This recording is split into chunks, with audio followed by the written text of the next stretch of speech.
All right. Wait, join video call.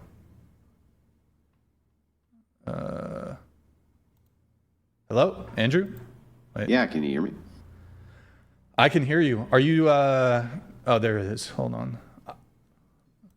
Are you streaming also, Andrew, or are you just, No. No? Okay. No, I sent the audience over to you earlier. Oh, thank you, man. I was just finishing up as you were getting started. So I think I had somewhere around 15,000 live between the two platforms. So we sent them on over to, of course, my good friend Brian Atlas. Thank you, man. I know you're covering all of this, Brian, but stop doing that. I want to hear something totally different. You've had Charlie Kirk in your studio many times. He did multiple debates with various women who were on the podcast. Tell us about Charlie Kirk, the person, your interactions with him, bro. Yeah, absolutely. By the way, I'm going to get right into that. I'm doing a bit of a new tech setup here. So I'm trying to I'm going to answer your question, but I'm just trying to see if I can get you on screen here. Give me one sec. Just one sec. Because I'm usually not, this is probably going to be the easiest thing here. So hold on. We'll do this. Yes. Be dwarfed by the presence of Andrew. Oh, yeah? Be dwarfed. Be dwarfed. Oh, shit. What now? Oh, yeah. That's fair. Yeah, so we had Charlie. And by the way, even before I started my podcast, I was watching Charlie. Like, I was watching his campus stuff. I mean, I think he'd been doing that since 2017 for a really long time. So I was aware of Charlie well before I started my podcast, well before he even came on. I'd watch Charlie, I'd watch Steven Crowder, I'd watch, some of the Daily Wire stuff, like Michael Knowles, all that stuff. All those people. And, but we had Charlie on in, it was like January, February 2024. We had him on the second time in June of 2025. And let's start with the first time you had him on. Yeah. Charlie Kirk walks in the studio. Yeah. This is a large man, yeah? He's tall. He's 6'5" or something. Tall guy. Did he give you the Kirk smile? Oh, yeah. He came in. He had his entourage around him. And I give him a big handshake. He's got a big smile on his face. And he greets me. And he greets the rest of my staff. Very friendly guy. Nice, super nice guy. And then, he was only able to, do a brief period of, being on the actual show. So he pretty much, we already had the guests ready to go. And he comes to the table. There's like the 8, 9 girls or whatever. He introduces himself. He's super polite to everybody. I think he maybe even, I don't know if he shook everybody's hand, but, introduced himself, cracked a joke or two. And then we did the show. And he was, he was very polite on the show. Very nice guy. Streamed with us for 2-3 hours. And then, he had to go he had to take off. And, I went back. I said, hey, thanks for coming on. Thanked his whole team. His team was great too. Everybody over there's super awesome. I think I don't know if it's exactly his manager. Lives here in Santa Barbara, local guy. How did the women respond to him? At first, I think some of them recognized him. And, he's got all these viral videos where he's like debating people on college campuses. But so at first, I think they were a bit, a little nervous. Intimidated? A little intimidated because they're like, oh shit. Kind of like when I pop up on a video and they're like, oh shit, it's Andrew. The deer, yeah, they get the deer in headlights look whenever you come on, Andrew. They're like, oh shit. Yeah, and hold on, let me just check one thing. But as he started talking and just he wasn't like really saying anything mean to the girls or anything. But as he started talking, and we've seen this with some of the other guests too, where the guests will win them over, like over a period of time. Charlie Kirk won those girls over. And did he win you over? Well, I mean, I already was a fan of the guy. I already liked the guy before he even came on the show. You know how sometimes they have the old adage, never meet your heroes, right? Because, perhaps they're kind of pricks or jerks or this type of thing, and they have a public persona that they don't live up to behind the scenes. And in this case, it seems like the public persona lived up to the private persona when the cameras weren't rolling. He was a very decent man. At least that's what I'm getting from you. Mm. So, when you say like winning them over, you still have to do that, even if they're a bit starstruck, right? Yeah. Yeah, no. And I mean, I was stoked to have him. He left a really great impression on me from that first appearance. And I'd been in contact with his team afterwards, and then we had him on like a couple months later, and this was all ramping up to the 2024 election.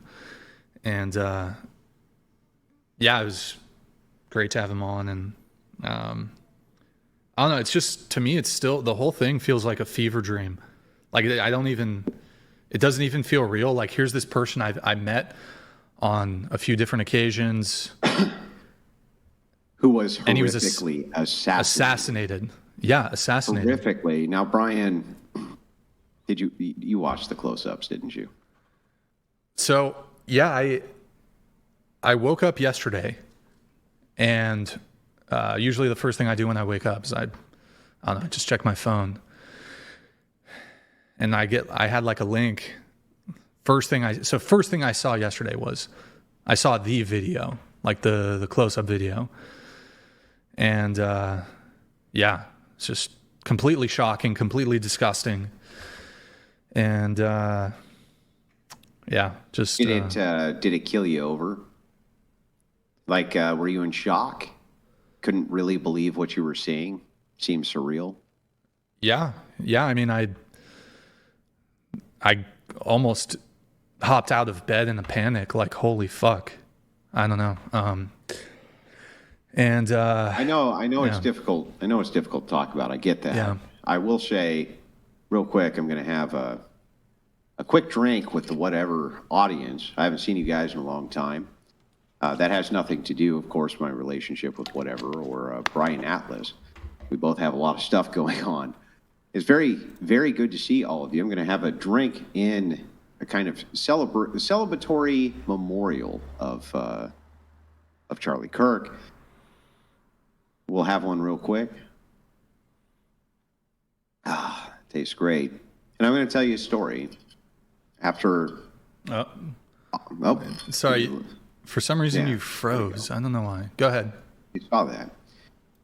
When all of this was going on, all this madness was going on, I got a text in the evening from one Brian Atlas.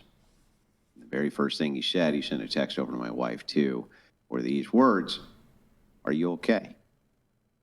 The question there wasn't just a matter of physical safety, of course. I don't think that Brian necessarily had any worries on that front.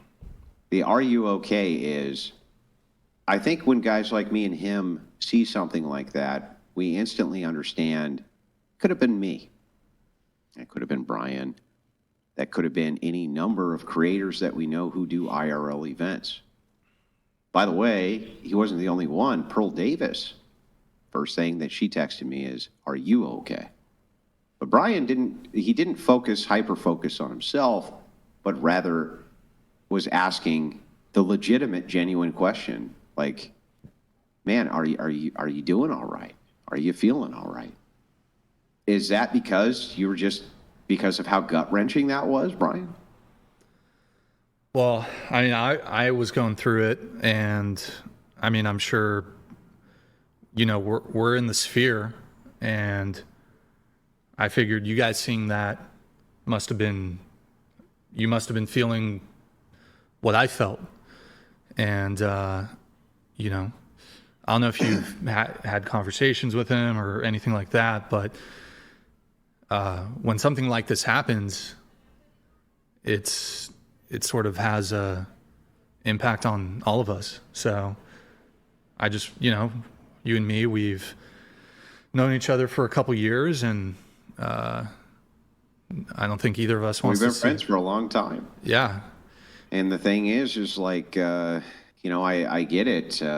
My wife, she just smiled and she was like, you know, thank God for Brian, because what happened, I got the close up.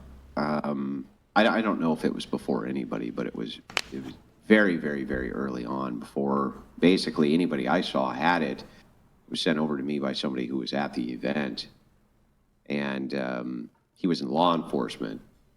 And he said, Andrew, all he said was this. He was like, I don't think so. And I knew exactly what he meant. I knew exactly what he meant when he said, I don't think so. And and what he was saying to me too there was like, tell me I'm wrong, right? Like, please tell me I'm wrong. When he said, I don't think so. And what I sent back to him is, I don't think so either. And my wife, she was crying. She was like, no, there's no way. He's not dead. He's not dead.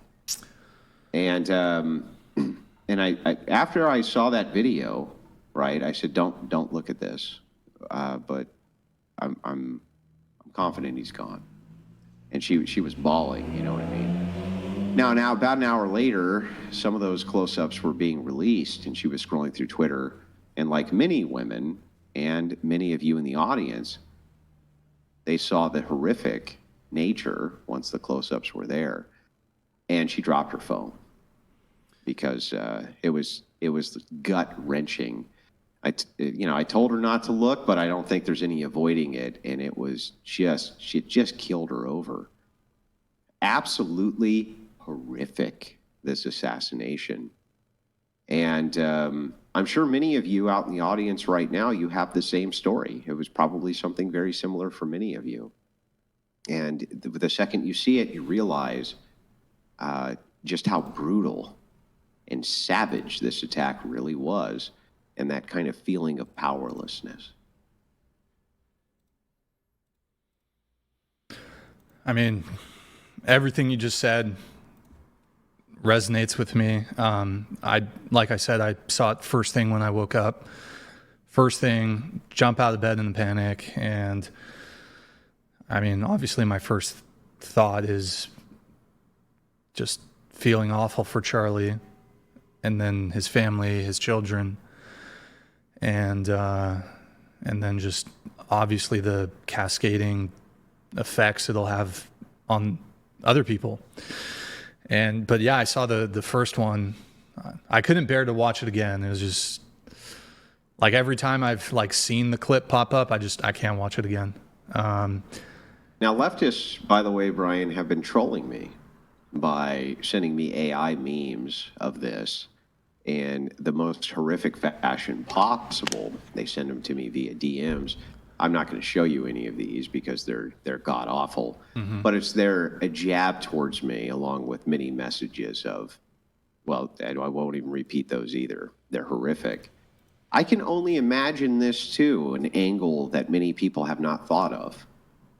If I'm getting those, a debater, right-winger in the sphere, who has even more right-wing views likely than Kirk himself did, can you even imagine what they're sending his poor wife?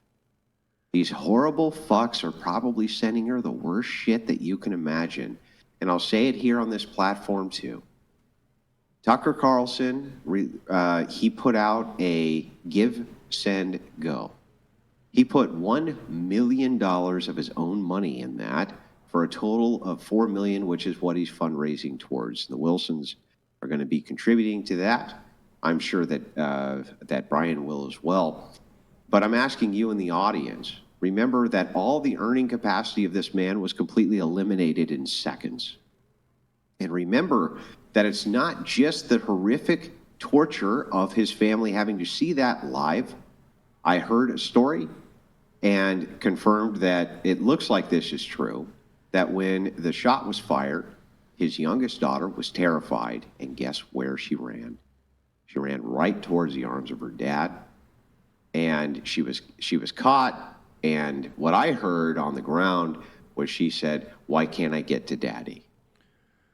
The most horrific thing you can ever imagine.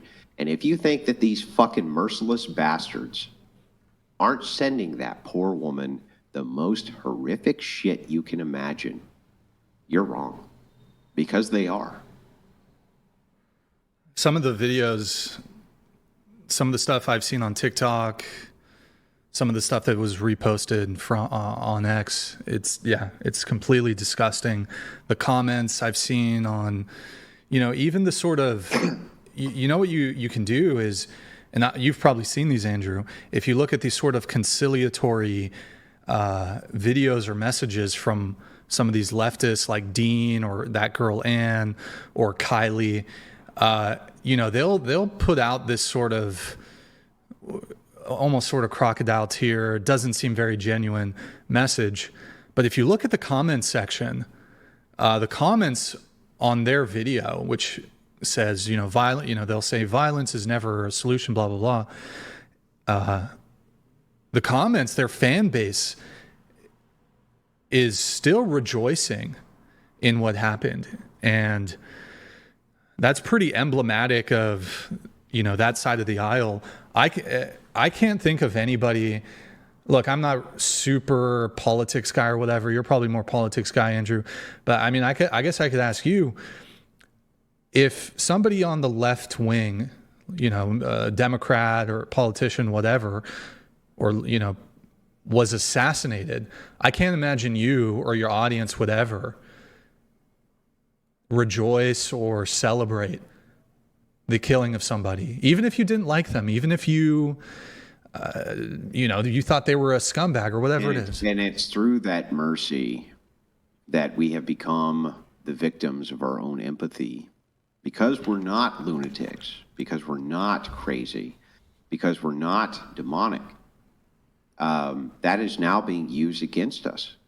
It's being used against us in the most horrific of ways that you can't even imagine.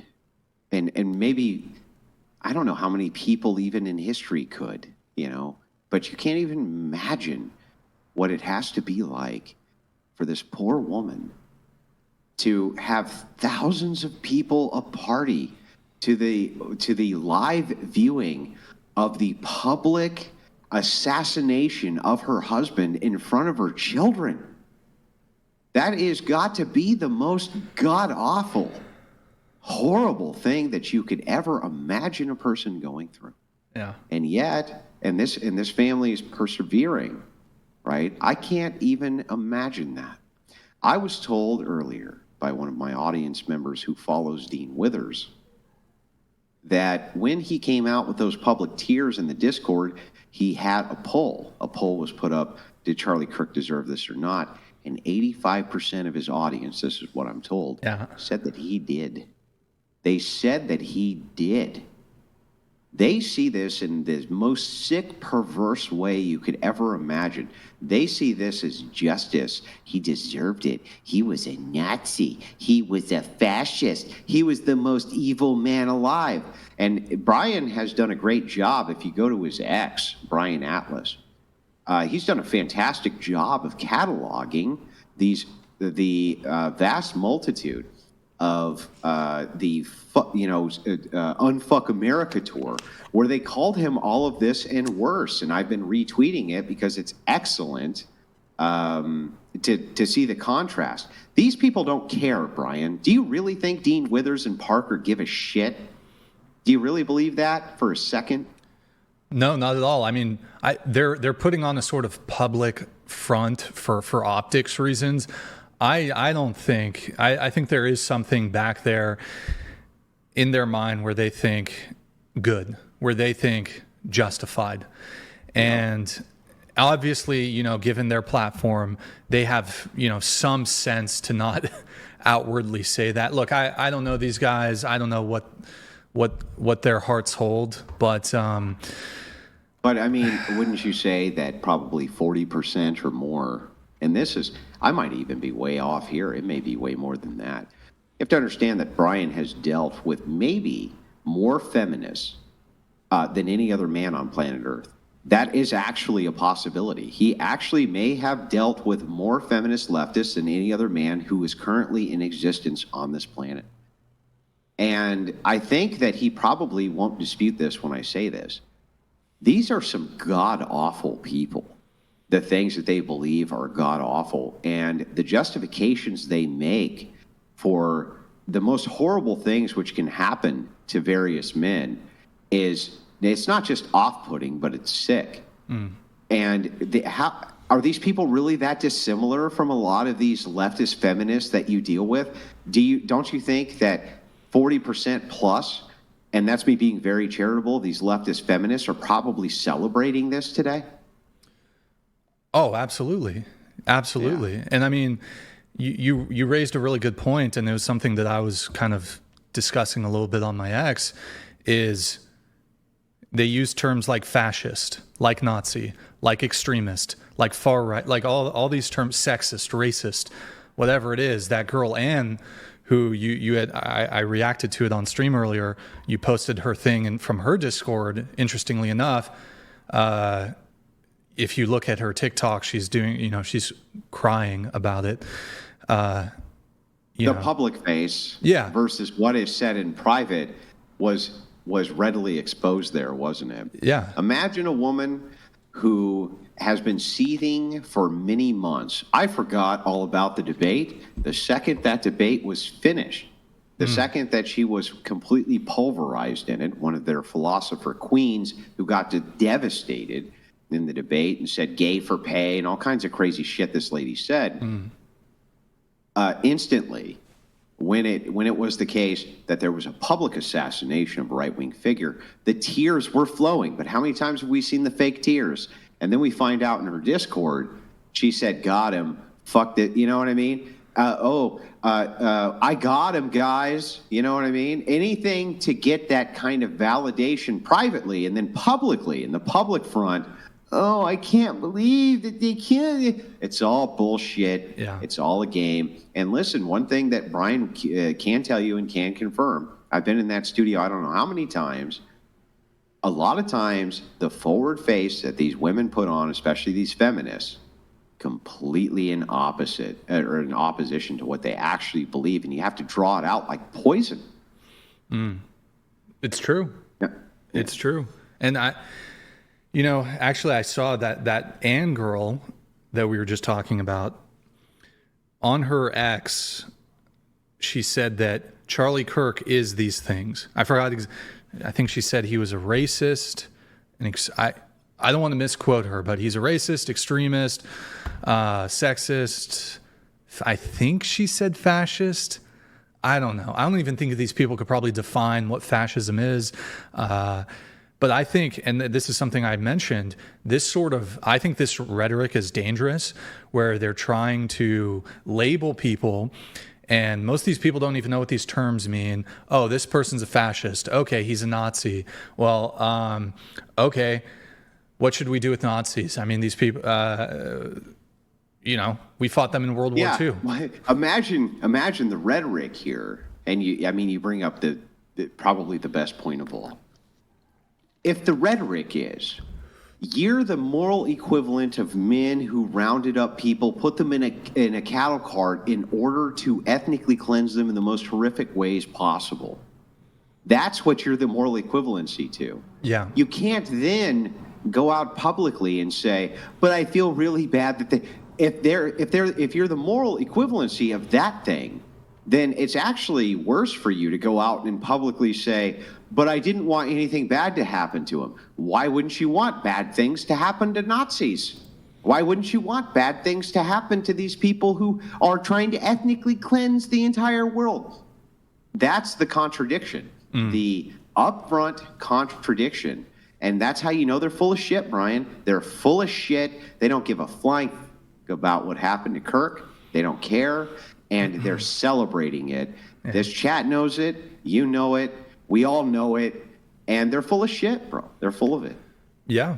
And I mean, a lot of people on that side of the aisle, like especially some of these younger TikTok people, Dean, Parker, they happily engaged in this sort of fiery rhetoric, basically just trying to label, because it's this strategy isn't really quite as effective as it used to be, but it was basically you call somebody a racist, whether there's any evidence for the claim or not. You call them a racist, oh my God.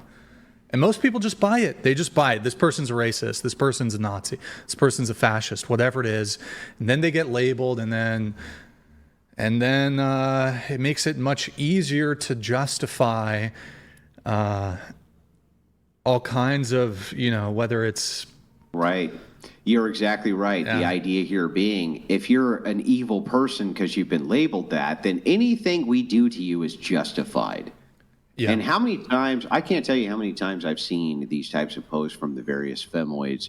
And I've debated many of the architects of whatever podcast destruction. And there have been many who have come for the whatever podcast in ways you can't even fathom they've come for it. And I've debated many of them. And always the idea here is I'm completely justified in doing whatever I want to Brian because Thing made me feel bad. And as long as Thing makes me feel bad, I'm completely justified in attacking this person in any way, shape, or form. They don't care. They make a post hoc justification. Brian bad, therefore anything I do to Brian is totally fine. Yeah. It's happened many times. And well, how many times in just the last 2 years? I mean, this has happened so many times, in fact, that it's not even unexpected at this point. Or you're just like, oh, another one. Brian Atlas evil, therefore anything that I do to Brian Atlas justified. These are some sick people, bro. Yeah. There's this interesting thing that people do, and I think anybody can do this, but I have sort of seen this more so from people on the other side of things, is this going nuclear. Like you can call, for example, if you were to call somebody a silly doo-doo face, oh, you're a doo-doo face. Some people will take even the slightest grievance and they will say, I hope that your parents should have, not birthed you. Your mom should have gotten an abortion. Or I hope you, somebody unalives you. Just like crazy. I get that people, you don't like what somebody says or whatever it is, but there is this component of going nuclear where there's a disproportionality in the opposition's response to either imagined or perceived slights or grievances or just even differences of political ideology. And they can't even be reasoned with, right? Yeah. I've seen you try. I've seen Brian, like the audience doesn't know this, and Brian will never tell you this, right? But I'm going to tell you this anyway. Fuck Brian, right? What's he going to do? I'm on his show. I can say this if I want to. I've seen Brian try to reason with many of these people. Like, what are your actual grievances? What are these terrible crimes you think I've done? And that actually makes it worse. The second he points out, like, what did I actually do wrong here? And they have no response. They go 10 times more nuclear. They go way more crazy. And it's the most insane thing for a normal person. If you actually watch the escalation in these DMs of a person saying, like, what did I do wrong here? What is it that you're really upset about? Them not being able to answer, and so they move on to these other things. I mean, Brian's gotten, for you in the audience who don't know this, he's gotten hundreds, if not thousands, of death threats. I mean, lot, yeah. More than you could ever imagine he's gotten. Yep. And some of them even actionable. The thing that's interesting here is, like, if a creator's getting thousands of death threats, who else are they talking to? They're going to gravitate towards groups of people who are like-minded because that's human behavior. And if they're threatening death on Brian, are they going to try to find people who also want Brian to die? Well, the answer is obviously yes. Obviously yes. And so what happened, how you extrapolate that to Charlie Kirk, how many thousands of people wish death on Charlie Kirk, were very public about it, and sent him DMs about this, gravitated towards groups, and all it takes is one mentally ill person that you start working on. So, like, is Brian safe from the same fate? I'm just going to be honest with all of you. No. No, he's not. He's not actually, because he does this podcast where he's not. And neither is any right-wing creator who's prominent. And Brian's not even that far right-wing. But guess what? Neither was Charlie Kirk. Neither was Charlie Kirk. And they fucking assassinated him in front of his family. Like, I don't even know where to go with that, except to just tell you, like, this is a real situation that's going on in real time. Yeah, I mean, I'm also just worried for you because, I mean, you engage with the politics stuff way more than me. You do more traveling. You do, I do a lot of IRL. I do a lot of IRL debates. You've done public stuff. Yeah. I do a lot of public stuff. I have a big one coming up in Nashville. But the modern day debate. Yeah, the modern day debate. It's going to be a huge event. I hope to see all of you there. But here's the thing. This has been my credo kind of from the beginning of the Crucible. Not one step back. Not one fucking step back. I'm not going to not do public engagements because of assassins. I've had assassins sent after me before. That was very public. Brian knows about that. Okay, and it's not the first time. It's probably not going to be the last time. We cannot take a single step back. We can't capitulate to the mob because they say that they're going to kill us with their rifles and this and that. We do have to be smart, and we can't for a second forget what happened here. But we can't take a single step back. We have to continue the public speaking tours. We have to continue the public dialogue and debate. And, Brian, fuck these people, yeah? Fuck them. Yeah. Yeah, no, it's, I don't know. I like to think maybe that these people are just misguided or, I mean, obviously not the violent people, but I don't know, some of these people are just misguided, and maybe through discourse, which Charlie Kirk was attempting to do, we could convey a different approach or a better message to, shifting the perspective. I don't know.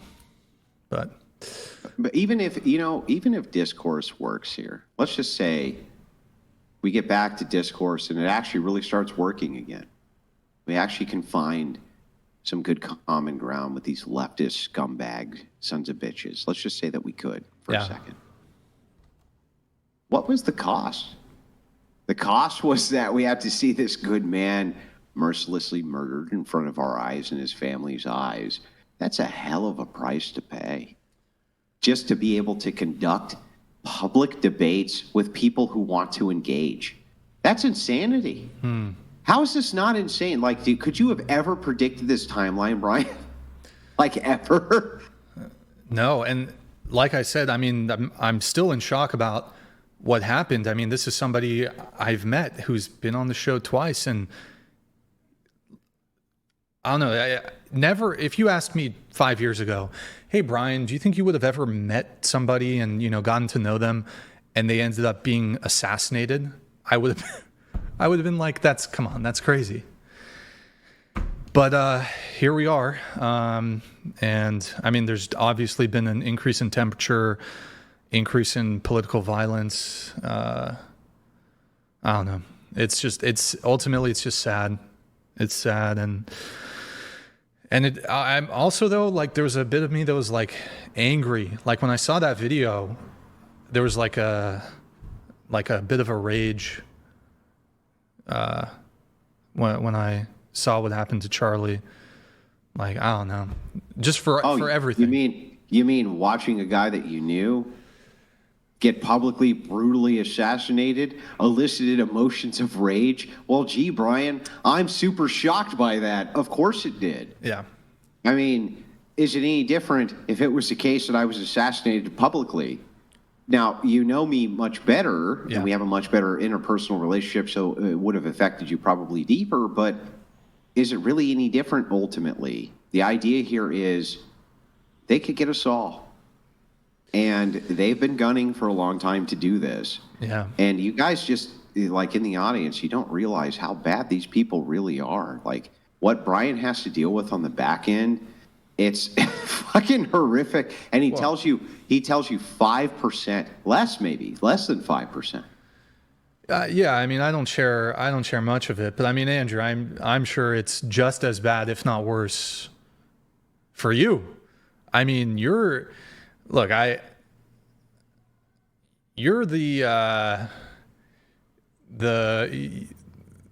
one who, I'm trying to think how I want to say it.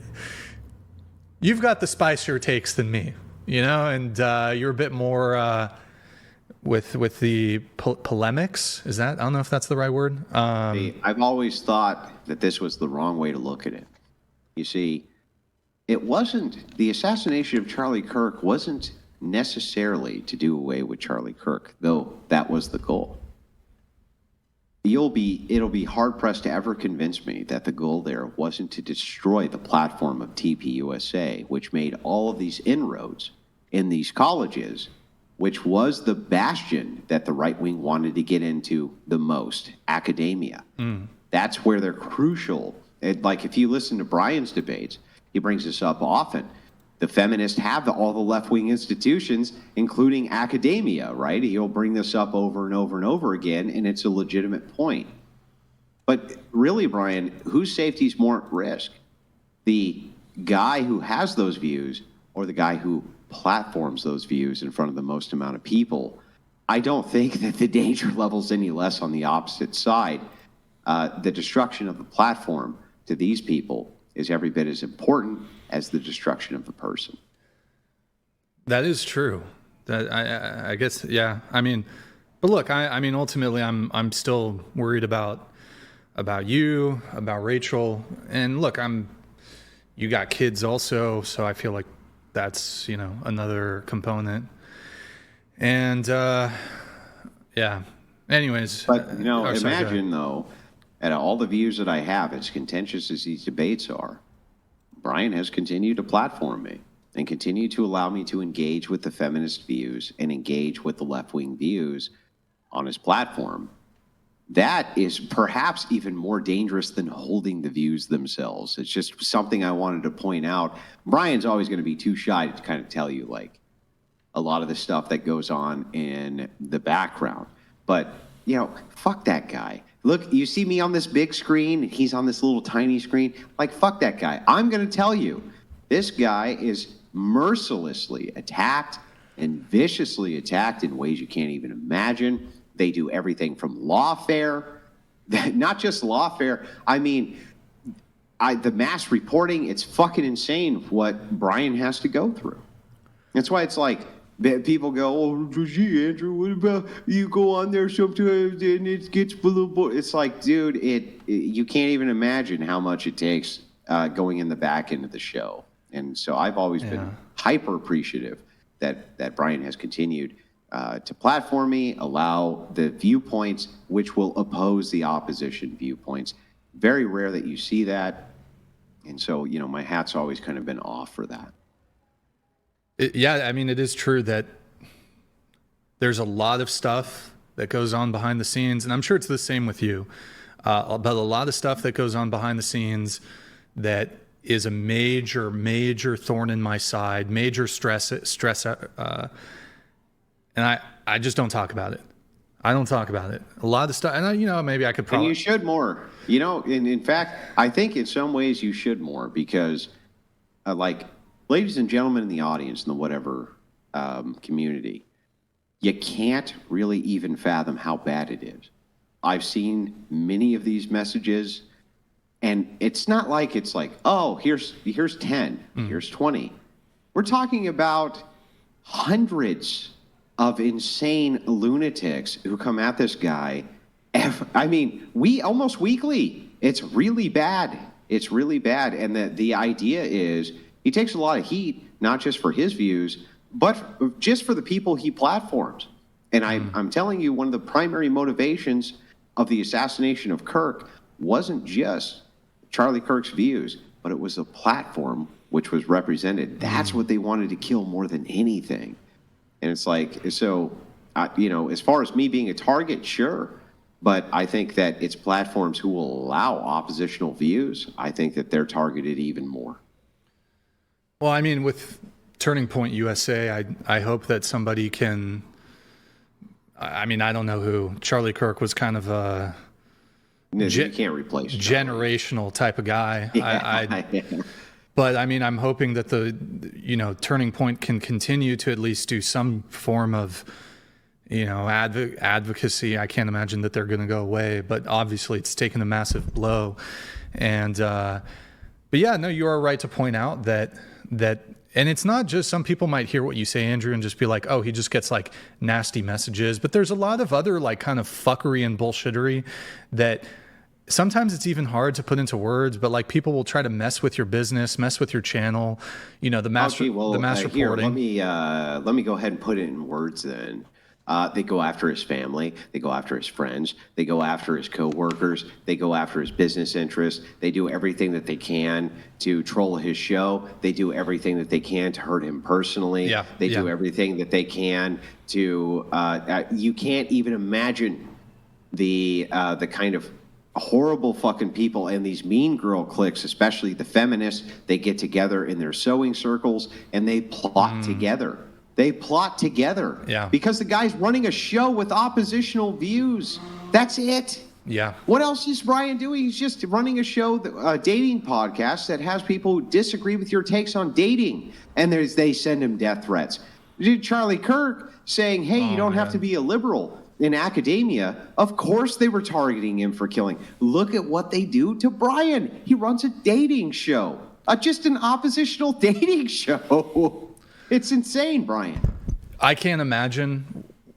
I mean, the amount of hate that Charlie Kirk must have gotten and all the bullshit that comes with it, orders of magnitude greater. 100x, 1000x. I don't know how he would deal with it, and people trying to attack you from all angles. I mean, just me doing the show, like I'm actually impressed by, I'm impressed by you. I'm impressed by, obviously rest in peace, Charlie Kirk, but also Trump. I'll get some bullshit thrown at me, once a week but Trump during his campaign, before the campaign, his first term, his current term, this guy is about lawfare. This guy is every 5 minutes he's getting something thrown at him. And I mean, I don't know if in order to my week is rough just dealing with what I'm dealing with. I don't know. These guys are superhuman to be able to deal with all the shit being slung at them. Maybe you have to be a little crazy almost to be able to cope with that amount of stress. I don't know how Trump does it. The guy's a fucking, he's a titan. I do it because I have a great wife. I have a great and supportive wife. And the horrible things they try to do to her. Yes. It's insane the amount of, because many people perceive me as being an invincible persona. I can't take on Andrew directly. He'll fucking destroy me. So we'll just incessantly attack his family and his kids and try to hurt him that way because people are sick. But I need to tell you guys, again, the whatever audience, you're never going to know this unless I tell you. There's been many times where I've walked out of the studio where Brian's been like, well, you know what? Fuck them. Right? You know what? Fuck them. We're not going to stop because a bunch of insane lunatic leftists demanded, because I have an oppositional dating show. So don't let him sell himself short. He does a really good job in that regard. Oh, thank you, man. I do appreciate it. And a lot of the times my approach to whenever there's, I don't know, somebody talking shit. For the most part, honestly, I've taken the bait a couple times, but honestly, I just try to ignore it. Just, just keep on going. I did want to do a little update check here really quick and see if, let me see if I can actually, is there a way I can get Did you watch the FBI? I do both. Did you watch the FBI brief? The one that was like an hour ago or something before you went on? Yeah, it was real. It was so bad. Yeah, where they have nothing. It's disgusting. And I feel terrible for the Kirks. They just want, they at least at this point just want the basic justice of apprehending the suspect. And this is terrible, man. Do you think that there's a chance that they don't catch the guy? No chance. They're going to get him? Let me tell you why I think that. There have been people who have murdered cats online, and internet sleuths will figure this shit out. Mm-hmm. One of the good things about the hyper autistic internet community which exists, and I'm talking to all of you on whatever, okay? And I know that there's some of you who are following this very closely. If the FBI and law enforcement doesn't solve this, you good people on the internet will solve this. And you'll put clues together which will assist them in figuring out who this person is. In fact, I'm willing to make the prediction tonight that the FBI only solves this through the help of internet sleuths like you guys. They're not going to give justice to the Kirks. You guys have to give justice to the Kirks because this is fucking insane. The FBI has very little. Law enforcement at this event was a joke. I watched the first FBI brief. Brian, they said there were 6 cops there for a crowd of 3,000, multiple of them plain clothes. That's it. That was the entire 6 cops for 3,000 people. And then they said, well, Kirk has his own private security team. Well, that security team is looking for problems from the crowd of people rushing the stage, things like that. They're not up there looking for snipers and this type of thing. That's not their function. That's police officers' function. Mm. This was a failure at basically every level. It was a failure at every level. Yeah. I mean, do you think that I don't know if it's right to, think about this, but do you think that for someone like Charlie Kirk, there was a protocol in place where there could be some anticipation that he could be shot? Like, do they have somebody on standby who's like ready to do like a medic or something like that? Do you think that there might have?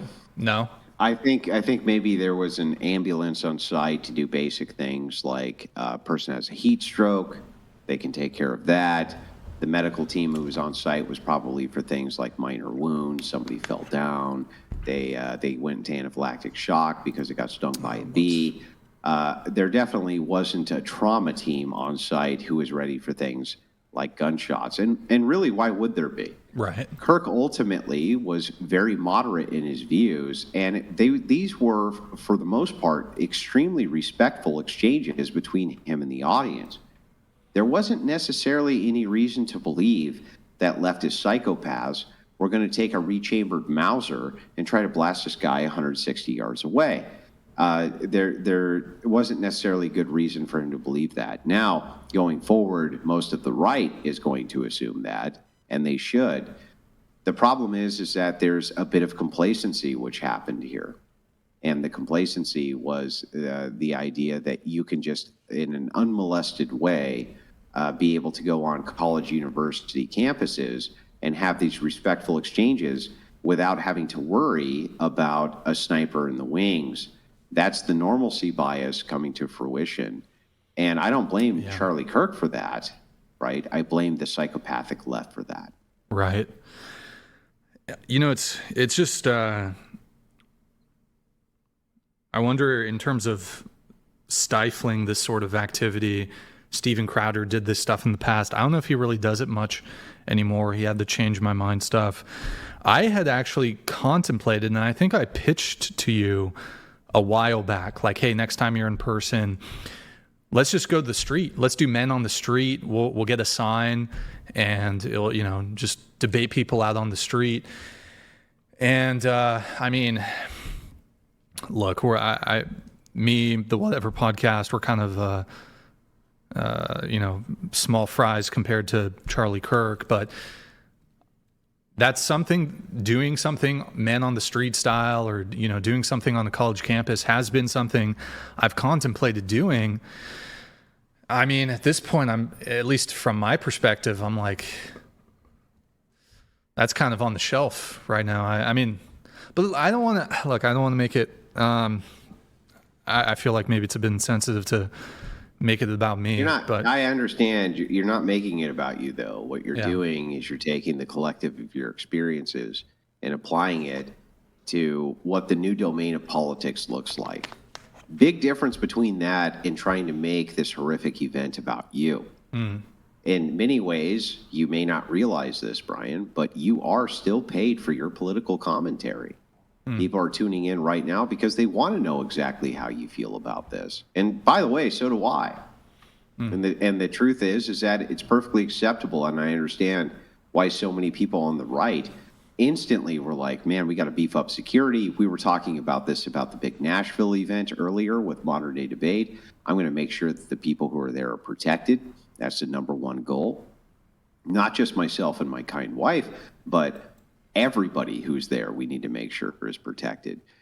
I understand completely what's going through various people's heads right this second. Now, I did talk to Steven Crowder today, and as you know, I don't release publicly the context or generally content of what I talk to other content creators about.